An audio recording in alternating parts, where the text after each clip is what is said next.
asola a Europa. Bien, pues de todo esto vamos a hablar con Oxford Economics. Hablamos con Daniel Kral, es Senior Economist at Oxford Economics.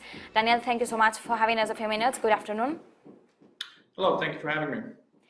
Daniel, the energy crisis has provoked a fundamental rethink of nuclear energy in Europe, and many governments are now committing to building new reactors or delaying phase-outs. This is important. And in a recent research, you point that nuclear energy has likely peaked. Why? Which are the main factors that drive us to this conclusion? Correct. So the current energy crisis has caused a rethink and a reevaluation of the nuclear as a source of energy. It's got advantages. It's perceived as having a secure, stable source of domestically generated energy, as Europe's exposure to external sources of energy has been exposed. Now, in the near term, phase-outs are still going to outnumber new additions, and that's why we see the overall capacity declining until the end of 2020s, and then potentially rising in the 2030s as new reactors come online. Unfortunately, there are various risks around the baseline because nuclear projects tend to have cost overruns and very large delays in coming online. So that's why even at a realistic baseline scenario by 2040, that the phase-outs in Germany, in Belgium, in Spain will outnumber the new additions by then. With all this general picture, France and United Kingdom, for example, you point that they are the champions of nuclear energy in Western Europe. What should we expect? Which are the ambitions of both countries? That's correct. The best example of how the energy crisis has shifted priorities is in France and UK, where the governments have embraced nuclear energy.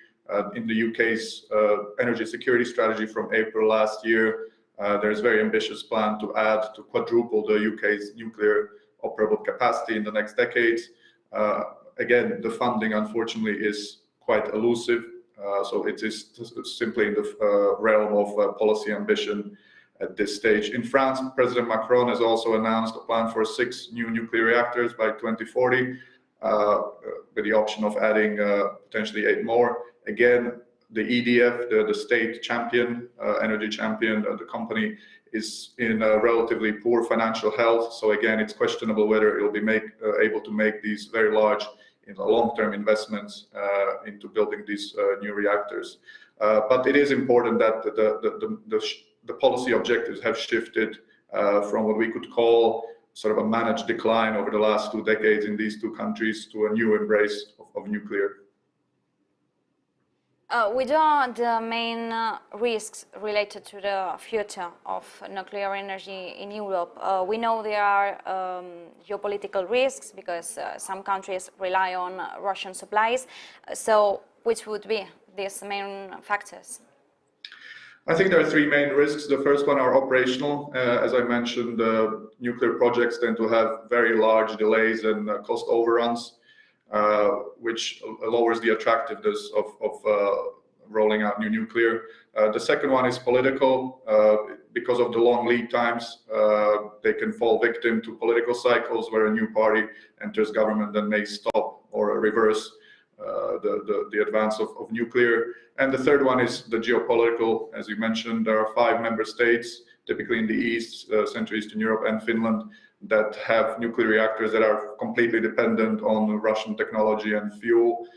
Currently, there are no EU sanctions on the nuclear sector in Russia, but then again, this can work both ways, where the Russian side stops cooperating, or as we see currently unfolding in Hungary, the German government is currently withholding approval for a German company to participate in the expansion of the Hungarian nuclear plant because it will rely on Russian technology.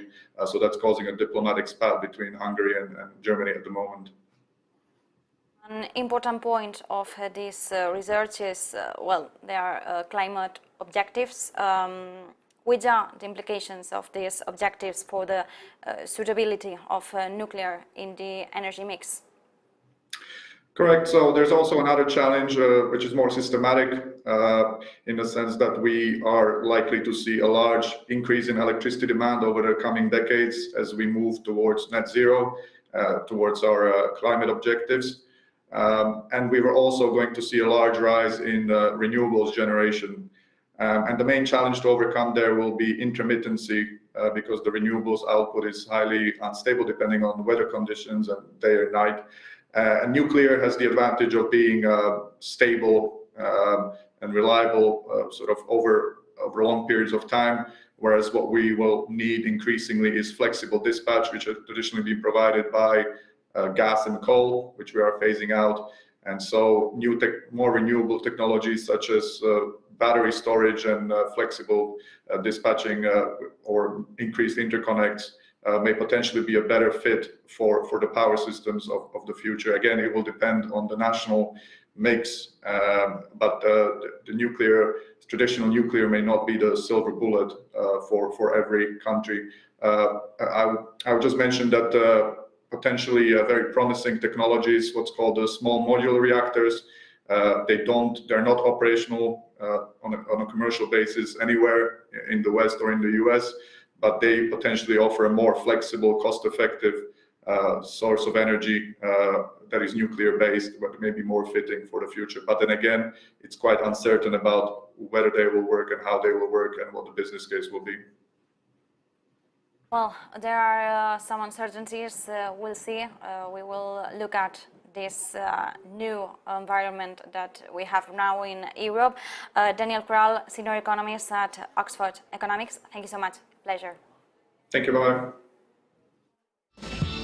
Bien, pues como decíamos, Oxford Economics